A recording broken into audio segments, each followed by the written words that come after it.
Welcome to Season 2, Episode 6 of the Southerners podcast Teacher Talks, where you can get to know more about your teachers.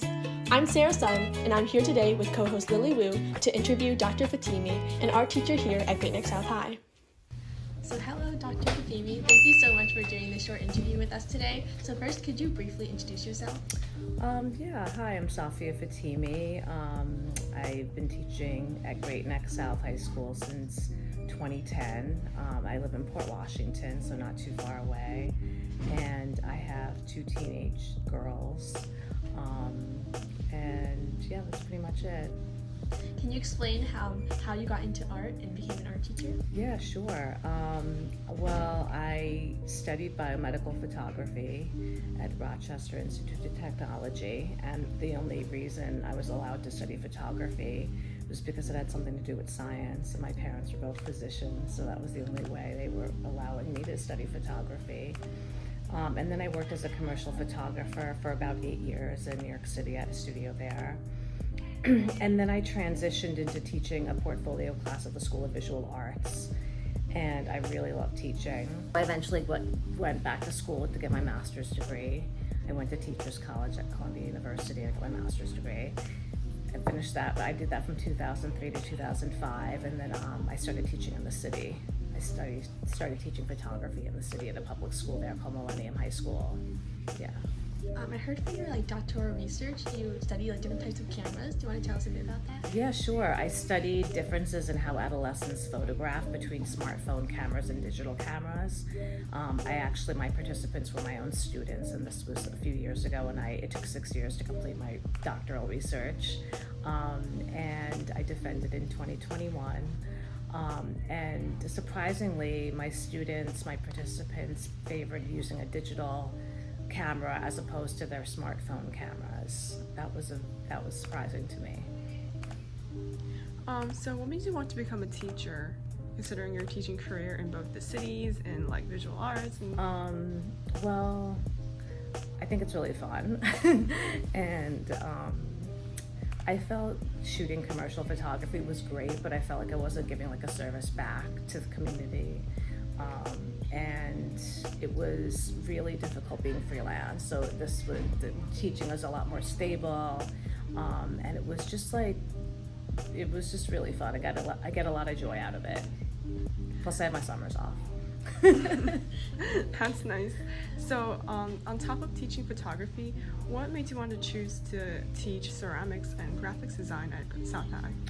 Well, my area of expertise is photography, but I was challenged to teach other classes that are outside my comfort zone, and I always like to be challenged. So I just kind of learned the different subject areas. I took summer classes, and I just did a lot of practicing, and now I really enjoy pushing myself to do something that's sometimes not super comfortable.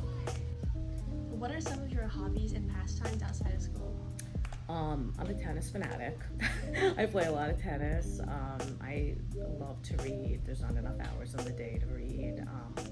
I do yoga. I love to cook. I love to see art. That's my big passion. I like to see art, live performances, dance, live music, things like that. Travel. Going to Italy during spring break. I'm really excited.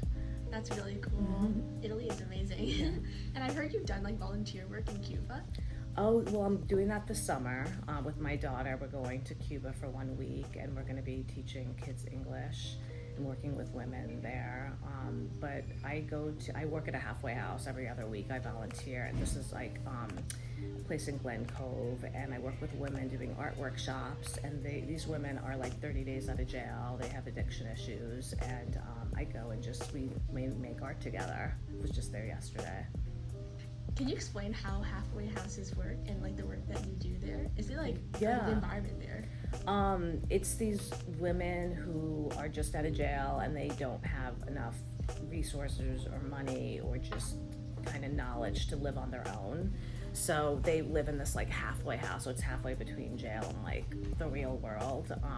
So they live there for anywhere from a few weeks to like a few years. So I've built relationships with some of these women. It's very transient though, like 1 week they're there and build relationships, and then they might like have gone. So I do like, I'd say like every other week I do like art workshops. Like right now we're painting these planters. It's for this organization called Planter in Port Washington, where they plant things in these planters. It's for people who don't have enough food to eat, and they harvest the vegetables and herbs and stuff, and then they give them to people who can't afford food. So we're painting this huge planter. It's like about this big. Yeah. Oh, that's really cool, actually. Yeah, but I've taught them like knitting. We paint. We do photography. It's really fun, and it builds their self-esteem. That's really cool, and I like how you love like giving back to the community and like helping society in this way. So I heard you're also getting your admin license this summer. Do you want to tell us about that? Yeah, it's been something on my to-do list, and after going through 6 years of work, studying for my working on my dissertation, I really didn't want to. I wasn't so keen on doing it, but the more I thought about it, the more I'm like, this is a good next phase for my career. So I got accepted into a program at Massachusetts College of Liberal Arts, and I'll be spending 2 weeks there this summer. It's a 1-year program. I'll be doing coursework throughout the school year, and then I go back next summer. And then I'll be finished. Explain what an admin license is. Yeah, it's a license so I can eventually become like a department head or an assistant principal, or leadership roles in the schools, basically. So what is your best memory from this place?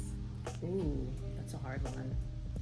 I guess keeping in contact with all my students, even after they graduate, them coming back to visit, them keeping me updated on what's going on in their lives, things like that. That's really cool.